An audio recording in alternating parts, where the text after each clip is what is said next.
The Eminence in Shadow episode 4.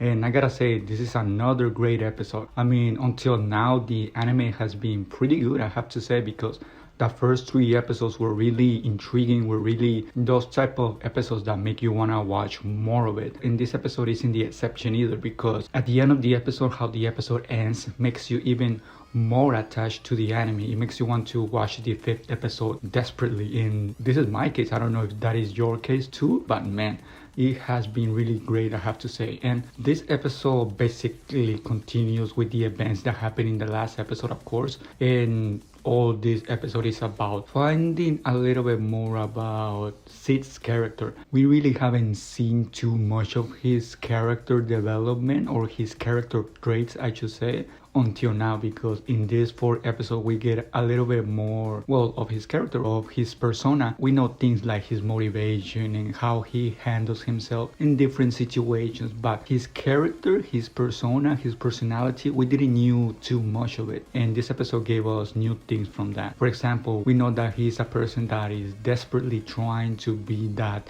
background character no matter what it takes, because even in this 4th episode we see him being interrogated, or I should say being tortured, and he doesn't break character. He still wants to play the background character. In fact, I go even further, he doesn't just want to play the background character, he enjoys playing the background character, because we got hints in the last episode, for example, when he confessed to Alexia that he wanted her to be her girlfriend, and we knew that he was acting like the background character, like the mob character he wants to be. But this episode takes it further again, because we see him being tortured, he doesn't break character, he's enjoying it, he's putting his own performance. So yeah, it is actually pretty interesting to see that part of his personality in full glory in this episode. And that is basically the theme of the episode, just seeing how Sid is, seeing how Sid thinks, how Sid's personality is in full display. We see him interact with different characters, and I gotta say that this episode surprised me a lot, because in the last episode, in the 3rd episode, I was wondering how much time it was going to pass between the last appearance of the girls and the next appearance of the girls. You know, the girls that help Sid do his things, Alpha, Beta, Delta, and all the other girls. We saw them for the last time in the 2nd episode, and in this 4th episode we see them again. So that is actually pretty interesting. I thought they were going to be held back a little bit more, but no, only 1 episode they were missing, they were absent. So yeah, that is actually pretty surprising, pretty interesting, that I didn't actually expect to see them in this 4th episode. And yeah, like I said, we see basically Sid getting interrogated, and we see him not breaking character. He doesn't spill anything out, because I mean, at the end of the day, he doesn't have anything to spill out because he didn't do anything wrong. But of course, already in that scene, you know that there's probably something wrong with the guys interrogating him, and also with Zenon, you know, the sensei, the master of the sword, of the fencing practice. Just by that fact alone, you can already predict or theorize that there was something sinister, there was something not good between the Night Order. Like I said already, especially Zenon and the 2 other guys that were torturing Sid, you could sense something really bad happening. And then when Alpha is introduced, we learn a little bit more about the story behind the people in the school. But even before that, Alpha explains that her and the other girls have been trying to grow the organization, you know, the Eminence in Shadow organization that they are a part of. And she says that although they are not as strong as the, you know, as the Diablos cult right now, they're getting there, because they have been recruiting people in order to join the organization. They don't compare, but they soon will get there. And then she drops a bomb, which is that the Knights Order, you know, the people that are knights, are actually being controlled by the cult, by the Diablos cult. You know, this all-powerful cult that Sid invented in the 1st or 2nd episode, something like that, that he thought was fake, but it's actually real, that he still doesn't think is real. It's actually controlling, you know, the Night Order. And this is really important, because just by that alone you can already see that, yeah, those guys that were interrogating, or that were torturing, I should say, Sid were part of the cult, were part of the Diablos cult. I was going to say that the cult infiltrated the Knights Order, but I don't think it's like that. I think it's more that the Knights Order works for the cult, because we even see a little scene that the people in the Night Order are actually, you know, sort of afraid of the cult, because they are really powerful. So yeah, the cult is actually really strong, has hands in every place, has ties in every place. And then she explains the reason why Alexia was kidnapped was because they wanted her blood, because apparently her blood is related to the hero. Apparently the people in royal positions or royalty is closer to the hero. I don't know if that will be important in the future, but yeah, that is the reason why Alexia got kidnapped. And she says that, well, they're going to carry out an operation in order to save her. And yeah, of course, that is what they do. And this is actually pretty hype because we haven't seen this type of operation, big operation, since the second episode. So yeah, actually pretty hyped to see all the girls,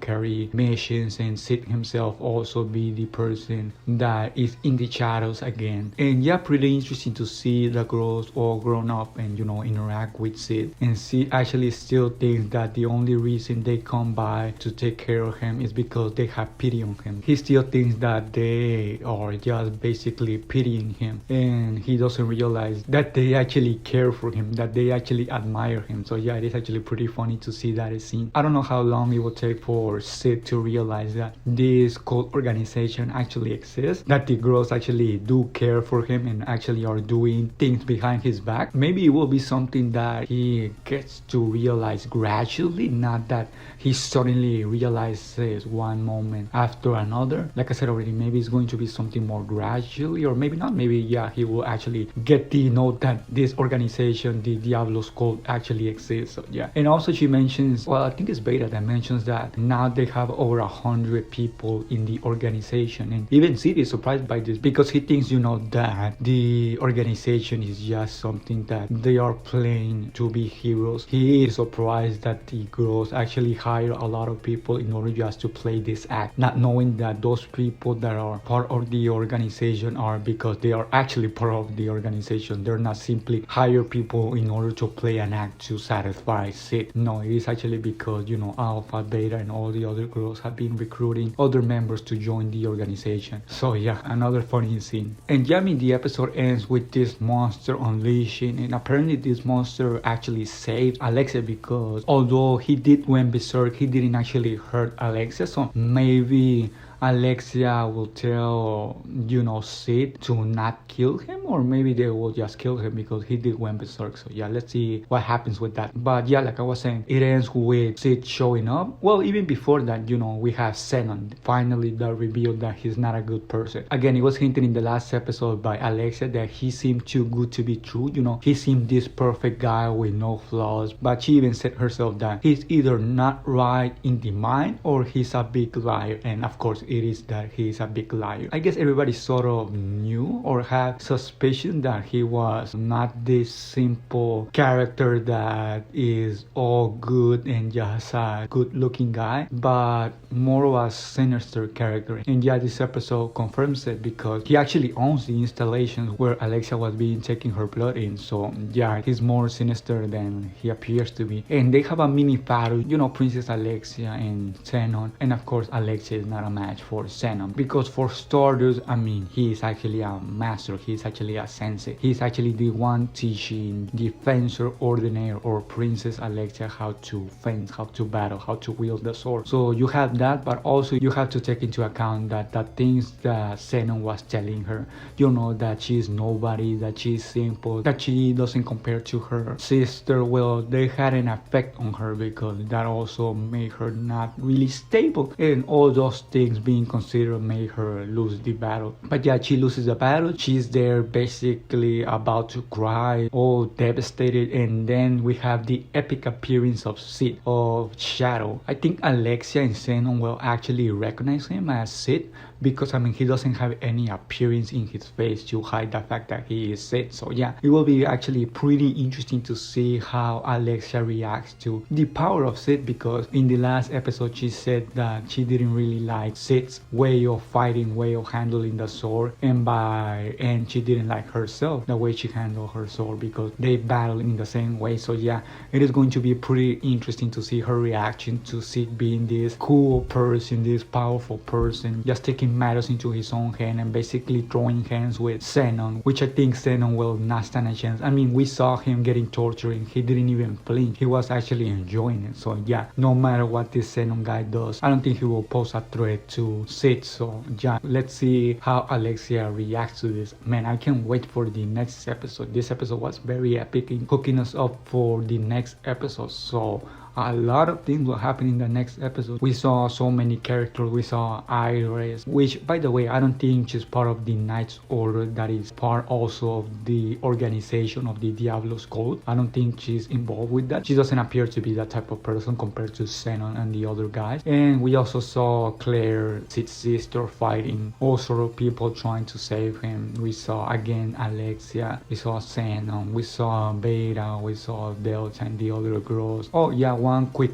thing I wanted to mention is that when Xenon was speaking to Alexia, he mentioned briefly that in the organization, in the code, there are a couple of people known as the 12 most powerful people. I mean, he didn't mention it like that, but I'm just basically summarizing. There are 12 powerful people within the organization, and he's trying to achieve that by, kidnapping Alexia. So yeah, that is also something pretty interesting to expect in the future. Let's see how powerful the Diablos Code is. Let's see how powerful these 12 people that are supposed to be the strongest within the organization are, and if they pose a threat to the Eminence in Shadow organization. But yeah, I mean, that was everything for me. I hope you enjoyed my review, and I guess I'll see you all next time.